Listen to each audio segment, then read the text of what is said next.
నమస్తే. శ్రీ గురుభ్యో నమః. శ్రీమాత్రే నమః. ఆదిత్యాయ చ సోమాయ మంగళాయ బుధాయ గురు శుక్ర శనిభ్యై రాహవే కేతవే నమః. ప్రతి మాసంలో మాసఫలాలు, పక్షఫలాలు, వారఫలాలు, దినఫలాలు ఇలా ఫలితాలు చెప్పుకోవడం అనేటువంటిది అందరూ చేస్తున్నటువంటి పని. మరి ఒకే ఫలితాన్ని ఒక మాసంలో చూస్తే చాలు కదా, లేదు ఉగాదిలో చెప్పుకుంటే సంవత్సరం అంతా ఉంటుంది కదా అనేటువంటిది ఉన్నప్పటికీ ఎప్పటికప్పుడు వారం వారం మారేటువంటి గ్రహాలు కావచ్చు, లేదు మారుతున్న గ్రహాలకు అనుగుణంగా మనకు వచ్చేటువంటి లాభ నష్టాలు కావచ్చు, వీటన్నిటినీ బ్యారేజ్ వేసుకోవాలంటే తప్పనిసరిగా మనం వారఫలాలు కానీ పక్షఫలాలు కానీ చూసుకోవడం అనేటువంటిది దానివల్ల ఉపయోగం ఉంటుంది అనేటువంటిది ఒక విషయం. దానికోసం ప్రతి మాసంలోనూ పక్షఫలాలు చెప్పుకుంటూ ఉంటాం.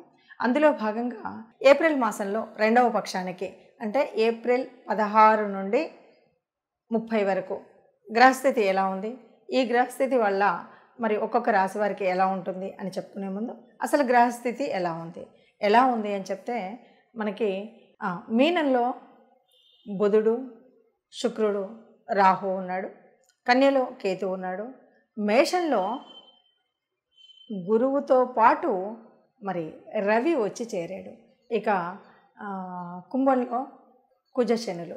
ఇలా ఉన్నటువంటి పరిస్థితుల్లో ఇలాంటి గ్రహస్థితిలో ఒక్కొక్క రాశి వారికి ఎలా ఉంటుందో విడివిడిగా చూద్దాం. కన్యారాశి వారికి ఏప్రిల్ రెండవ పక్షం 16 నుండి 30 వరకు ఎలా ఉందో చూద్దాం.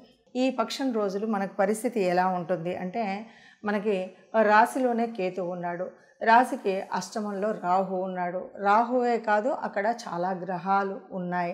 ఇలాంటి పరిస్థితి అయితే నవమంలో ఉన్నటువంటి గురువు వల్ల కొంత ఉపశమనం కలిగినప్పటికీ అష్టమంలో ఉన్నటువంటి ఈ గ్రహాల మూలంగా అనారోగ్యం అయితే తప్పకుండా సూచించేటువంటి పరిస్థితి. కొంత గ్రహాల యొక్క సందేహం వల్ల చికాకు ఉంటుంది, చింత ఉంటుంది, ఒక రకమైనటువంటి భావం ఉంటుంది, అనేక రకాలైనటువంటి ఆలోచనలు ఒక రూపు లేకుండా ఉంటాయి, ఊహలు ఎక్కువగా ఉంటాయి, ఇది చేయాలి అది చేయాలి అనేటువంటి సంకల్పాలు ఎక్కువగా ఉంటాయి, పనిలోకి వచ్చేసరికి ఆ కార్యనిర్వహణలో అంతగా చేయలేకపోతాం.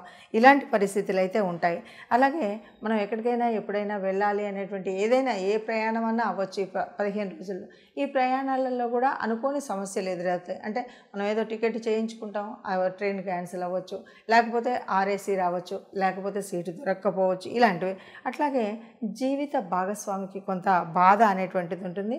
ఈ కాలంలో ఇంకా మీకు అధికారం లేదా ప్రభుత్వం నుండి గుర్తింపు అయితే, అంటే అధికారుల నుండి మీరు చేస్తున్నటువంటి ఉద్యోగంలో కానీ ఎక్కడ వ్యాపారంలో కానీ పై అధికారులు ఎవరైనా ఉంటే వాళ్ళ నుండి మంచి గుర్తింపు వచ్చేటువంటి అవకాశం అయితే ఉంది.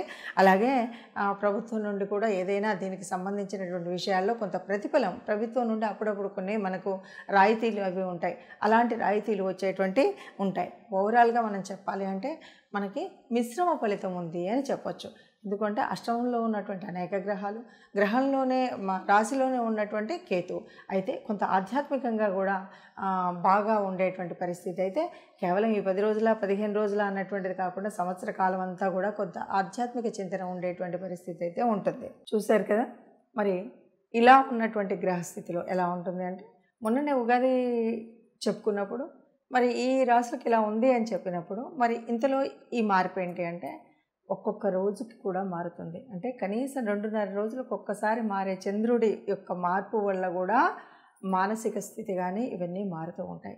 అందువల్ల తప్పనిసరిగా మనం చెప్పుకోవాల్సి వస్తుంది. మరి ఇలా గ్రహాల యొక్క యుతి కానీ దృష్టి కానీ మరి ఒకే చోట ఇన్ని గ్రహాలు కలయిక ఉండడం వల్ల కానీ వీటి వల్ల ఏదైనా చెడు కానీ మంచి కానీ ఉందా అంటే మంచి చెడులు రెండు ఉంటాయి. గ్రహాల యొక్క అనుకూలత ఉండొచ్చు, అననుకూలత ఉండొచ్చు. మనం చెప్పేటువంటిది జన్మజాతక రీత్యా ఒకలాగా ఉండొచ్చు, జన్మజాతకం మాకు అంతగా తెలియదు అన్నప్పుడు కేవలంగా మనం గోచార రీత్యా చూసినప్పుడు ఉండేటువంటి స్థితి వేరుగా ఉండొచ్చు.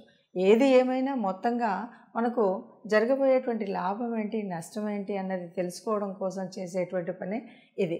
దీనివల్ల మనకేంటి అంటే ఏదైనా మరి చెడు జరగబోతుంది, లేదు అష్టమంలో మరి కుజశనులు ఉన్నారు, ఇలా మనం చెప్పుకుంటూ ఉంటాం కదా. ఇలా ఉన్నప్పుడు ఒకే చోట ఈ రెండు మరి చెడు గ్రహాలు అని చెప్తూ ఉంటాము.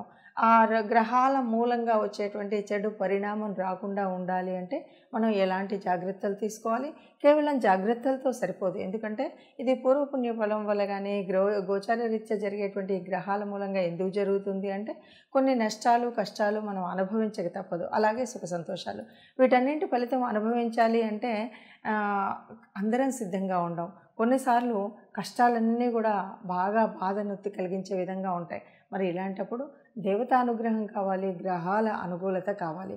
గ్రహాల అనుకూలత కావాలి అంటే తప్పనిసరిగా మనం గ్రహాలకు చేయవలసినటువంటి ఏదైనా గ్రహ అనుకూలత కోసం మనం చేయవలసినటువంటి శాంతులు కానీ, పూజలు కానీ, స్తోత్రాలు కానీ, దీపారాధన కానీ, దాన ధర్మాలు కానీ, వీటన్నిటి గురించి తెలుసుకోవాల్సినటువంటి అవసరం ఉంటుంది. ఏది ఏమైనా సరే నవగ్రహాలు అనగానే నవగ్రహాలన్నింటికి కూడా ఒక్కొక్క రాశికి ఒక్కొక్క రకమైనటువంటి దానం, ధర్మం, ఒక్కొక్క దేవత అనుగ్రహం ఉండడం అనేటువంటిది ముఖ్యం.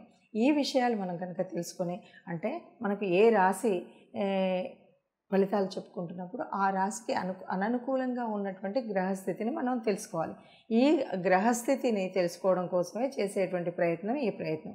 అలా తెలిసినప్పుడు ఆ గ్రహాల యొక్క అనుకూలత మన మీద ఉండడం కోసం ఆ గ్రహానికి సంబంధించినటువంటి దాన ధర్మాలు చేయాలి. అలా చేసినప్పుడు మనకు కొంతలో కొంత ఉపశమనం అనేటువంటిది ఉంటుంది.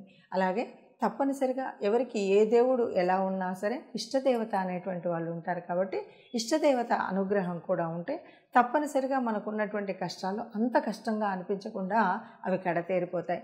కాబట్టి కష్టాల నుండి ఈదాలి అంటే తప్పనిసరిగా మనం దేవత ఆరాధన, అలాగే అననుకూలంగా ఉన్నటువంటి గ్రహాల యొక్క అనుకూలం కోసం నవగ్రహ ఆరాధన చేయడం అనేటువంటిది మర్చిపోకుండా మీకు వస్తే ప్రతినిత్యం కూడా నవగ్రహ ఆరాధన, నవగ్రహ స్తోత్రాలు ఏవైతే ఉన్నాయో అంటే జపాకుసుమ సంకాశం దగ్గర మొదలు పెట్టుకొని మళ్ళీ రాహుకేతుల గ్రహ వరకు అంటే అక్కడి వరకు కూడా మనం స్తోత్రాన్ని చదువుకోవడం. లేదు నాకు ప్రత్యేకంగా నాకు రవి గురించి అన్నీ తెలుసు అంటే ఎవరికి ఎప్పుడు ఏ గ్రహం అనుకూలించట్లేదో మనం చెప్తూ ఉన్నాం. కాబట్టి ఆ గ్రహం అనుకూలించినటువంటి గ్రహానికి వీలుగా మీరు శాంతులు చేయడం కానీ ఇవేవి మాకు తెలియదండి, గ్రహశాంతుల గురించి ఇవన్నీ కూడా మళ్ళీ తడిసి మోపడయ్యేలాగా ఈ రోజుల్లో ఇలా ఉంది అనుకుంటే కనీసం ఒక గోశాలకు వెళ్ళి గోశాలలో గోగ్రాసాన్ని ఇవ్వడం, లేదు మనం భేదాభికి మనకు అనుకున్నటువంటి గ్రహాల అనుకూలతకు కోసం ఆ గ్రహానికి సంబంధించిన ధాన్యాన్ని దానం చేయడం అనేటువంటిది ముఖ్యం. అలా చేసినట్టయితే అందరం సుఖంగా ఉంటాం. ఆ సుఖంగా ఉండాలి. అలా సుఖంగా ఉండే వాళ్ళల్లో మనం కూడా ఉండాలని ఆశిస్తూ సర్వే జన సుఖినో భవంతు.